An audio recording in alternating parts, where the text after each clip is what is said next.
오늘은 하나님의 증거와 세상을 이기는 믿음이라는 제목으로 함께 말씀을 나눌 텐데요. 우리 교회 그 친구들 혹시 서해 올해 받은 말씀 요한복음 14장 21절 외울 수 있어? 자신 있게 할 수 있어? 한번 해볼래? 마이크 들고. 나의 계명을 지키는 자라야 나를 사랑하는 자니 나를 사랑하는 자는 내 아버지께 사랑을 받을 것이요 나도 그를 사랑하여 그에게 나를 나타내리라. 요한복음 14장 21절 말씀. 아멘. 아멘. 언제 시켜도 바로바로 나올 수 있는.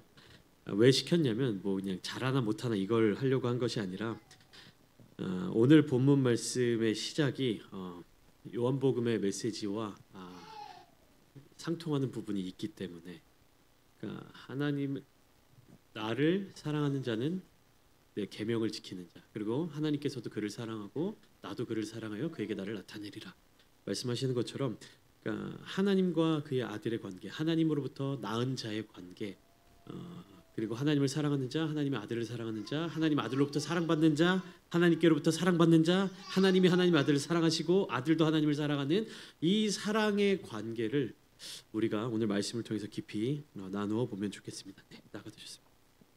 오늘은 다시 한번 제목을 말씀드리면 하나님의 증거와 세상을 이기는 믿음입니다. 하나님의 자녀라는 확신을 우리는 어디서 얻을 수 있을까요? 여러분들은 자신이 하나님의 자녀라는 확신을 갖고 살아가고 계십니까? 그리고 그 확신은 어디에서 오며 무엇에 근거하고 있는 것일까요? 그러니까 사랑, 요한복음에서 사랑이라는 그런 단어, 그리고 사랑이 가지고 있는 여러 가지 메시지들이 우리에게 주어지고 있는데, 좀 전에 우리 서해가 암송했던 요한복음 14장 21절을 보면 나의 계명을 지키는 자라, 즉 예수님의 계명을 지키는 자여야만 예수님을 사랑하는 자라고 말할 수 있다. 그러니까 증거가 그렇게 나타난다라는 것이죠. 그리고 예수님을 사랑하는 자는 또 하나님 아버지께 사랑을 받을 것이고, 또 예수님을 사랑하는 자를 예수님도 사랑하여서 나를 나타낼 것이다, 이렇게 말씀하시는 거예요. 여기서 중요한 것은 뭐냐면 나의 계명을 지키는 자라야 나를 사랑하는 자다, 그것이 사랑의 증거다라는 말씀인 것입니다. 그러면 그 증거가 있을 때 우리는 확신을 얻을 수 있고요, 그 증거를 붙잡고 신앙생활이라고 하죠, 믿음의 생활을 이어갈 수 있는 것입니다. 그래서 요한일서 마지막 장인 오늘 5장의 이 말씀을 통해서 하나님께로부터 난 자가 누구인지, 그리고 그들의 믿음이 무엇을 가능하게 하는지, 그리고 그 믿음이 어떤 내적인 확신과 외적인 증거 위에 서 있는지를 선명하게 보여주고 있는 것을 우리가 찾을 수 있습니다. 예수님이 이렇게 물어보시는 거예요. 너 나를 사랑하니? 그때 우리가 대답할 수 있죠. 네, 제가 주님을 사랑합니다. 그러면 예수님이 다시 물어보시는 거예요. 그럼 너 나의 계명을 지키고 있느냐? 너가 나의 계명을 지키고 있니? 다시 물어보시는 거예요. 거기에 대해서 우리는 뭐라고 대답을 할 수 있을까요? 내가 주님을 사랑합니다 라고 대답한 사람들이 과연 너 나의 계명을 지키고 있니? 라고 이어서 물어보시는 예수님의 질문에 대해서 네, 제가 주님의 계명을 지키고 있습니다 라고 말할 수 있는 사람들이 얼마나 될까요? 그러니까 우리는요, 명확하게 내가 하나님의 자녀로 살아가고 있는가, 내가 그 믿음을 갖고 살아가고 있는가를 점검해 보아야 하는 것이요. 무엇을 통해서요? 증거를 통해서. 나에게 하나님의 자녀라는 증거, 나에게 하나님의 사랑이 있다는 그 증거가 없다면 우리는 다시금 우리의 입술의 고백을 통해 나타나고 있는 하나님을 사랑합니다 라는 그 말을 다시 한번 곱씹어 보아야 할 것입니다. 하나님을 사랑하고 있습니까? 주님을 사랑하고 있습니까? 그러면 여러분들의 삶을 통해서 예수 그리스도의 계명이 나타나야 되는 것이에요. 주님께서 주시는 계명은 무엇입니까? 사랑하라는 것이죠. 수많은 구약의 율법을 다 지켜라, 그 계명들을 다 지켜라, 이것이 아니라 결국에 그 계명들이 궁극적으로 나타내고 있는 한 가지 사실, 사랑하라는 것입니다. 수많은 600가지가 넘는 율법의 조항들이 10가지로 요약되는 것이 10계명이에요. 그리고 그 10가지로 요약되는 10계명이 두 가지의 메시지로 나오죠. 예수님의 말씀을 통해서 하나님을 사랑하고 내 이웃을 사랑하는 것. 결국에 이것은 한마디로 요약이 되는 거예요. 사랑하라. 그러니까 기독교라고 하는 이 신앙, 종교의 어떤 차원에서 보더라도 기독교는 사랑이 빠지면요, 기독교라고 이야기할 수 없는 것입니다.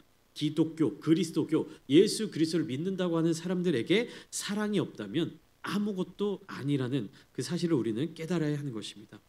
그렇다면 하나님께서는 우리를 어떻게 사랑하셨고 우리를 어떠한 사랑 가운데로 인도하고 계시는가? 오늘 본문 1절 말씀을 보시면 이렇게 기록되어 있죠. 예수께서 그리스도이심을 믿는 자마다 하나님께로부터 난 자니 또한 낳으신 이를 사랑하는 자마다 그에게서 난 자를 사랑하느니라. 그러니까 사랑에 대해서 이야기하면서 하나님께로부터 난 자다라고 표현하고 있습니다. 이 표현은 단순히 하나님과의 관계를 이야기하고 있는 것이 아닙니다. 무엇을 이야기하냐? 성경은 우리가 하나님의 자녀가 되었다라는 것을 출산하는 이미지로 표현하고 있습니다. 출산의 그 과정까지도 사랑의 어떤 표현에 포함되어 있는 것이에요. 그냥 말로만 우리가 자녀 되었다, 양자 되었다, 아들이 되었다, 딸이 되었다, 자녀가 되었다 이렇게 이야기를 하는 것이 아니라 생명을 잉태하고 생명을 낳는 그 출산의 과정을 포함하고 있는 것입니다. 이 출산의 과정이 포함되어 있다라는 것은 무엇이냐? 하나님께서는 우리를 자녀 삼기 위해서 그 출산의 고통을 감내하셨다라는 것입니다. 그리고 십자가의 희생을 통해서 우리를 낳아주셨다라고 하는 사실을 강조하고 있는 것이에요. 헨리 나우에는 이를 두고 하나님은 우리가 돌아올지도 모르는 길을 택하게 하시고도 우리를 낳으셨다라고 말씀하시는 거예요. 그러니까 하나님의 사랑은요, 우리의 어떤 결과를 기대하고 있지만 그것을 강제하고 있지는 않는다라는 말씀입니다. 하나님은 자기를 비워 우리를 낳으셨다라고 칼 바르트도 이야기를 하고 있죠. 하나님은 아들을 버리시고 우리를 낳아주셨습니다. 그러니까 아들을 택하지 않고 나를 택하여 주셨다라는 것입니다. 이 고통의 은혜가 나의 존재의 근거이며 정체성입니다. 그렇기 때문에 하나님께로부터 난 자는 반드시 그 은혜에 합당한 삶을 살아야 하는 것입니다. 믿음과 사랑 그리고 순종으로 우리는 반드시 성장해 가야 하는 것이에요. 왜요? 하나님께서 우리를 출산의 고통을 감내하시면서 낳아주셨기 때문에. 그렇게 우리는 하나님의 자녀가 되었습니다. 그러니까 자녀됨의 완성은 무엇으로 이루어지냐면 예수 그리스도 안에서 사랑과 생명으로 거듭나야 하는 것이. 그러니까 하나님께로부터 난 자는 단순히 그냥 소속되어 있다, 어떤 이름으로서 합쳐졌다라는 개념이 아니라 예수 그리스도와 함께 연합된 자입니다.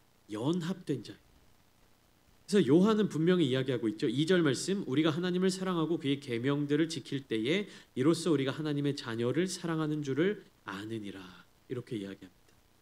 그러니까 사랑에 대하여서 오늘날 우리도 예수 그리스도를 따르는 사람들이다, 기독교를 믿는 사람들이다 라고 말하면서 결국에 우리의 정체성이 무엇인지에 대해서 고민하지 않는 모습들을 보여주고 있는 그러한 성도들이 있습니다. 그러나 반드시 하나님의 자녀, 그리고 하나님을 사랑한다, 그리고 하나님의 사랑을 받는다 라고 말할 때는요, 예수 그리스도와 연합되는 모습이 나타나야만 한다는 것이에요. 우리가 하나님의 자녀가 된다라는 것은 곧 예수 그리스도 안에서 거하는 삶이며 예수님의 사랑과 생명을 나누는 삶입니다. 예수님의 생명을 우리가 얻었고 그리고 얻은 그 생명을 우리가 또 나눌 수 있어야 되는 것이. 그렇기 때문에 그 생명을 받고 생명을 나누는 것, 사랑을 받고 사랑을 나누는 그런 어떤 의미와 공동체와 장소와 상징이 무엇이냐? 교회라는 것입니다. 그리고 그 교회는 공동체로 이루어져 가는 것이. 여러분, 공동체의 중요성을요 계속해서 강조하고 있습니다. 근데 그 공동체가 결국에 무엇이냐? 거기에 반드시 나타나야 되는 것이 있어요. 무엇입니까? 하나님의 생명과 하나님의 사랑이 나타나야 된다는 것입니다. 하나님의 생명이 있을 때 우리는요 육체의 삶에 끌려가는 삶을 살아가지 않게 될 수 있는 것입니다. 여러분, 이 영적인 비밀을 아셔야 돼요. 우리가 하나님의 생명을 누리며 살아갈 때 이 땅의 어떠한 것에 끌려다니지 않을 수 있다는 것입니다. 우리가 왜 이 땅의 어떠한 것을 목표로 하고 이 땅의 어떤 것을 수단으로 삼고 이 땅의 어떤 것을 목적으로 하며 살아갑니까? 대표적으로 우리가 왜 돈을 목표로 하고 돈을 목적으로 하며 내가 부유해지기를 소망하며 살아갑니까? 그것에 생명이 있다고 믿기 때문이에요. 거기에 삶이 있다고 믿기 때문입니다. 거기에 나를 살릴 수 있는 어떤 능력이 있다고 믿기 때문입니다. 그러나 우리에게 하나님의 생명이 있다면 우리는 하나님의 사랑으로 충분함을 누리며 살아갈 수 있는 것이, 하나님의 사랑이면 충분합니다라는 고백이 우리 입술을 통해서 나타날 수 있다는 사실입니다. 여러분, 참 안타깝게도 믿는 그리스도인들, 이 교회 공동체 안에서 계속해서 무엇인가 조건이 붙을 때가 많이 있어요. 우리가 하나님 한 분으로 충분합니다, 주님 한 분만으로 나는 만족합니다 라고 이야기하면서 거기에 뭔가 자꾸만 조건이 붙어요.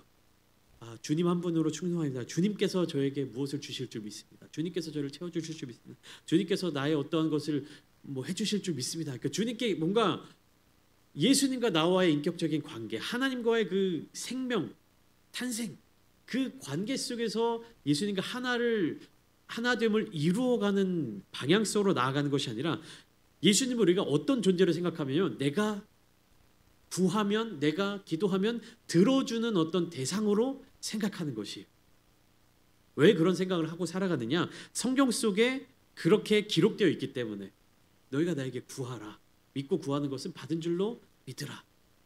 주님께서 그렇게 말씀하셨기 때문에 우리는요, 예수님을 어떤 존재로 생각하냐면 우리가 기도하고 우리가 구하고 우리가 소원을 말하고 우리가 원하면 그것을 이루어 주시는 분으로만 생각하게 됩니다.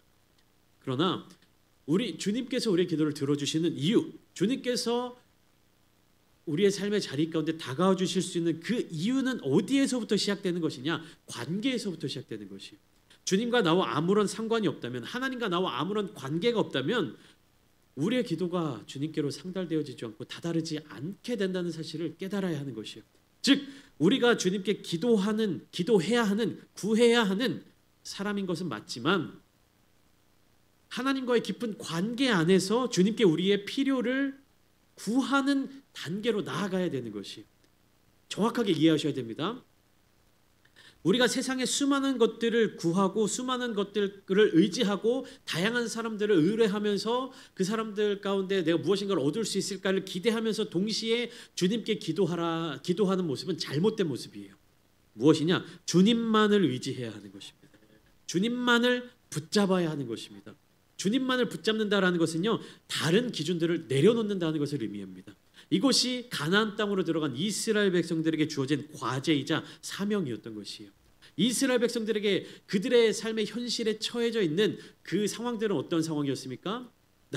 나는 농사를 지을 기술도 없는데, 농사를 지을 도구도 없는데, 어떤 종자도 없는데, 아무것도 없는데 우리는 이제 하나님이 약속하신 이 가나안 땅의 터전을 잡고 기업으로 삼고 그곳에서 삶을 살아내야만 하는 것이에요. 그러니까 어떤 모습들이 나타납니까? 그 땅에서 먼저 농사를 짓고 살아가고 있던 이방인들에게 손을 내밀고 그들의 문화를 받아들이고 그들의 종교를 받아들이고 그들의 어떠한 모습들을 답습하고 따라가고, 우리가 오늘날의 삶을 살아가면서 나의 생각으로, 나의 의지대로, 나의 선택으로, 나의 계획대로, 나의 능력을 의지하여서 나아가는 모든 모습들 가운데 주님을 의지하고 주님께 기도하는 그 모습이 그냥 포함되어 있으면 된다라는 것이 아니라 무엇입니까? 다른 모든 것들을 내려놓고 내가 계획한 것, 내가 생각한 것, 내가 가지고 있는 능력, 내가 가지고 있는 상식, 세상적인 지혜, 모든 것들을 다 내려놓고 오직 누구만 바라본다? 예수 그리스도만 바라보는 것.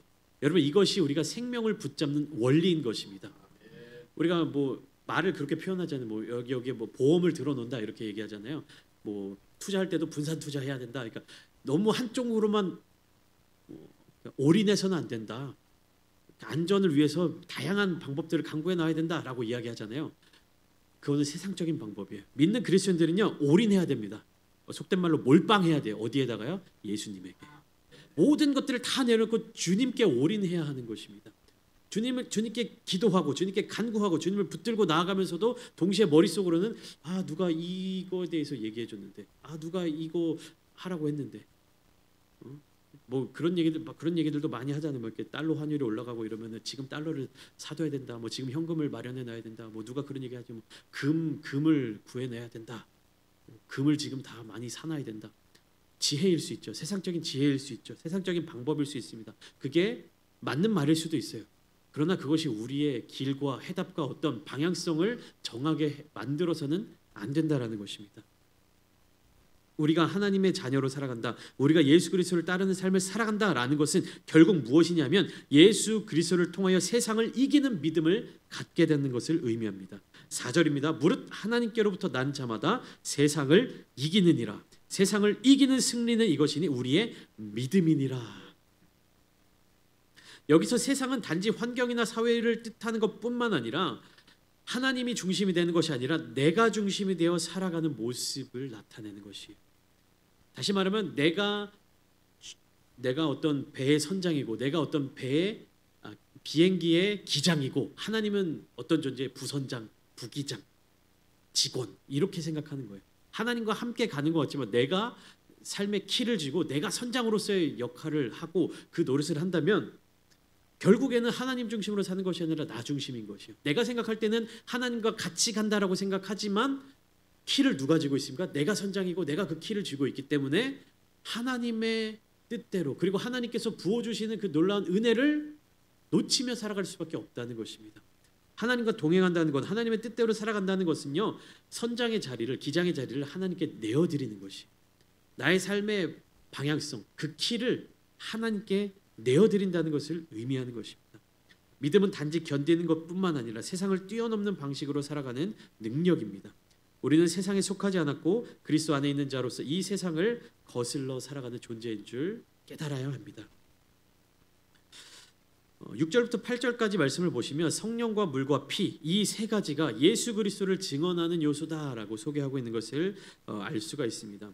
우리의 믿음이 객관적인 증거 위에 서 있을 수 있는 것, 그것은 그 증거는 무엇이냐? 성령과 물과 피다. 물은 무엇이냐? 예수님의 세례를 의미합니다. 그러니까 예수님의 공생의 사역의 시작, 하나님의 공적인 사역이 시작되는 그 모습을 나타내는 것이에요. 근데 그것으로 끝나지 않습니다. 거기에 무엇이 더해지느냐? 예수 그리스도의 피가 더해지는 것이에요. 이것은 십자가를 나타내는 것이고 우리의 구속을 위한, 우리의 구원을 위한 주님의 희생을 나타내는 것입니다. 그리고 마지막으로 세 번째, 성령은 무엇이냐? 예수 그리스도의 십자가의 사건이 그냥 그 한 번의 사건으로 일어났다가 사라지는 끝나는 역사적인 어떤 사실로만 나타나는 것이 아니라 지금도 내 안에 살아 역사하는 능력이다라는 것을 증명하는 진리의 영으로서 성령이 우리 안에 내적인 확신과 외적인 증언을 나타내주고 계신다라는 것을 우리는 이어서 알 수 있는 것입니다.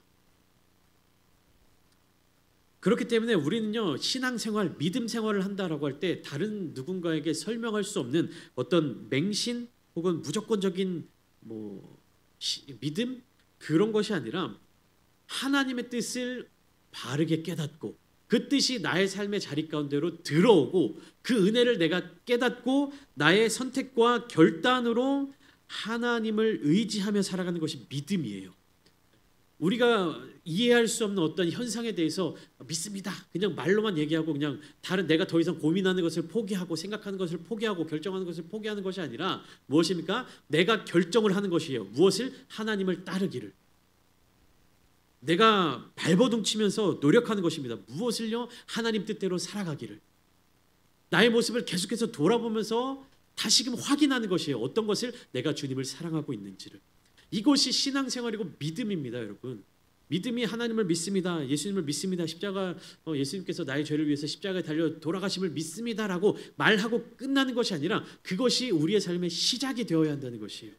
요한의 시대 때에 믿는 그리스도인들을 위협하던 영지주의자들의 주장이 바로 그것입니다. 너희가 몸의 어떠한 몸의 현상으로 나타난 그런 것이 아니라 영적인 부분에 있어서만 너희가 그것을 깨달으면 된다. 그것이 너희에게 구원을 준다. 이렇게 이야기를 하는 것입니다. 그러나 아닙니다. 믿음의 생활, 신앙생활, 그리스도인들의 생활은요, 삶의 자리에서 증거로 나타나야만 하는 것입니다. 하나님께서 그 증거를 보여주셨고 세상을 이기는 믿음을 함께 우리에게 주셨습니다.